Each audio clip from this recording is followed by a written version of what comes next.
Stress, surmenage, décalage horaire, un Français sur 3 dort mal, comme Émeric. À 28 ans, il est souvent fatigué. Je dois avoir le sommeil un peu léger ou pas très réparateur parce qu'au final, je dors, je dois dormir 7 ou 8 heures par nuit. Et parfois, j'ai des coups de barre au bureau, ça m'arrive, où je suis un peu fatigué. Je me réveille fatigué le matin. Pourtant, la durée de sommeil d'Émeric semble suffisante, a priori. Pour comprendre d'où vient la fatigue qu'il ressent dans la journée, intéressons-nous à ce qui, normalement, compose un bon sommeil, avec le professeur Damien Léger, un spécialiste. Une nuit de sommeil, c'est un petit peu des wagons qui s'attachent les uns aux autres. Et ces wagons sont tous identiques. Ils commencent par du sommeil lent léger, d'endormissement. Ils sont au milieu occupés par du sommeil lent profond, qui est le sommeil le plus récupérateur sur le plan physique. Et ils se terminent par une petite phase de sommeil paradoxal, qui est le sommeil le plus récupérateur sur le plan psychologique. On prend le plus de rêves. Dans une même nuit, nous passons plusieurs fois par ces différentes phases de sommeil qui se succèdent les unes aux autres. Chaque cycle dure de 1h30 à 2h. Aujourd'hui, il existe de nombreuses applications qui scrutent vos nuits à la loupe afin d'identifier ce qui ne va pas. Nous avons demandé à Émeric de tester l'une d'entre elles.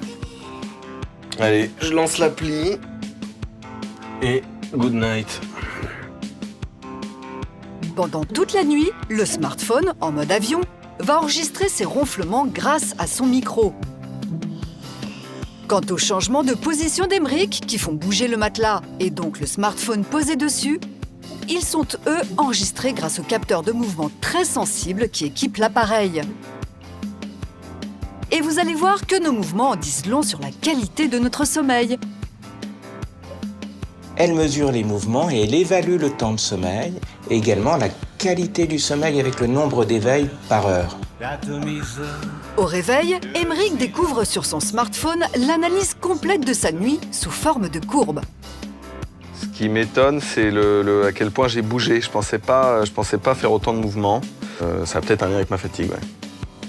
Si on regarde la courbe de plus près, les mouvements sont en effet très fréquents sur certaines parties de la nuit. Qu'en pense notre spécialiste ? Bouger pendant la nuit, c'est tout à fait normal. On bouge tous. Alors vous voyez, ces petits mouvements-là sont tout à fait normaux. Mais par contre, faire des grands mouvements signifie quand même qu'ils passent d'un sommeil plus profond à un sommeil plus léger. Ou alors, d'un sommeil plus léger à un réveil. En clair, plus Émeric bouge, moins son sommeil est profond. Et quand on regarde maintenant la courbe des ronflements, on voit qu'ils coïncident avec les pics de mouvement. Ces petites modifications, elles ne sont pas graves, mais elles traduisent quand même une petite fragilité du sommeil qui pourrait donner une impression de sommeil pas tellement récupérateur. Rappelez-vous, c'est durant le sommeil que notre corps et notre cerveau rechargent les batteries. Mais celui d'Émeric est agité. Conséquence, ces phases de sommeil profond et paradoxal sont fractionnées et donc peu récupératrices. Voilà pourquoi il est constamment fatigué. À partir de ce constat, les utilisateurs de l'appli, comme Émeric, vont pouvoir changer certaines de leurs habitudes et voir si cela améliore leur sommeil. Quand je fais du sport régulièrement, est-ce que ça va mieux ? Quand je bois un petit peu moins d'alcool, est-ce que ça va mieux ? Quand je mange tel et tel type d'alimentation, est-ce que ça va mieux ? Tout ça, ce sont des éléments de réflexion qui vont permettre, à partir des données qu'il a enregistrées sur son téléphone, de pouvoir un petit peu moduler son mode de vie pour avoir un sommeil plus récupérateur. Et si le problème ne vient pas de votre mode de vie, rassurez-vous, la science pourrait bien avoir des solutions. Regardez ce bandeau connecté. Mis au point par des chercheurs français, il prolongerait nos phases de sommeil profond en diffusant des bruits spécifiques. Souvenez-vous, le sommeil profond est la phase pendant laquelle nous récupérons le plus de notre fatigue physique. Testons avec Valentin l'efficacité de cette invention. À gauche, il dort toute une nuit sans le bandeau. À droite, il passe la nuit avec le bandeau. Valentin a-t-il constaté une différence entre ces deux nuits ? Alors je dirais qu'avec le bandeau, en fait, j'ai eu l'impression de m'endormir plus profondément et d'être surtout le matin mieux réveillé. Le bandeau semble avoir amélioré son sommeil. Mais concrètement, est-ce vraiment le cas ? Réponse avec Hugo Mercier, l'un des créateurs de cet objet. Là, on voit ici 2 électroencéphalogrammes, un sans bandeau et un avec bandeau. Donc, c'est l'activité électrique du cerveau de Valentin. Et donc, on s'est concentré plus particulièrement sur la phase de sommeil profond de Valentin. Ici, la courbe noire représente les ondes lentes qui caractérisent l'activité cérébrale de notre cobaye pendant le sommeil profond. Et on voit qu'à gauche, sans bandeau, on a une activité assez plate qui s'arrête assez rapidement, donc les ondes lentes disparaissent. Et à droite, on a une activité en ondes lentes qui a plus d'amplitude, qui dure plus sur la durée, donc ça veut dire qu'on augmente la durée et la qualité du sommeil profond. C'est incroyable. Avec le bandeau, l'activité cérébrale serait augmentée et le sommeil profond prolongé. Il serait donc plus réparateur. Mais comment est-ce possible ? Le bandeau va mesurer l'activité cérébrale et envoyer ce qu'on appelle des bruits roses. Ces stimulations sonores-là, en fait, c'est des petits sons très brefs qui sont audibles, pas trop forts pour pas réveiller la personne, mais assez forts pour que le cerveau les entende. Et voilà ce que Valentin entend pendant son sommeil. Comme les ronronnements d'un chat ou le bruit des vagues, ces bruits roses auraient un effet très apaisant sur le cerveau. Diffusés au bon moment, ils auraient même un effet supplémentaire.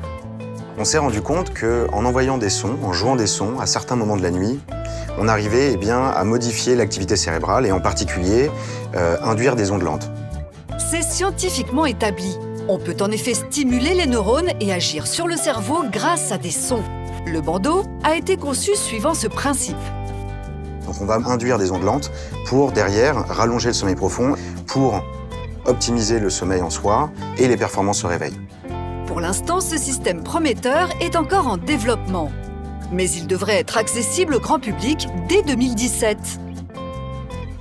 Autre problème fréquent, quand s'endormir ou se réveiller est notre pire cauchemar. Hier, j'ai essayé pendant quelques heures de m'endormir, mais je ne suis pas arrivé. Du coup, je tourne dans mon lit, je compte les moutons. Si je prends un livre, ça marche pas. Quand le réveil sonne, je me sens encore fatiguée.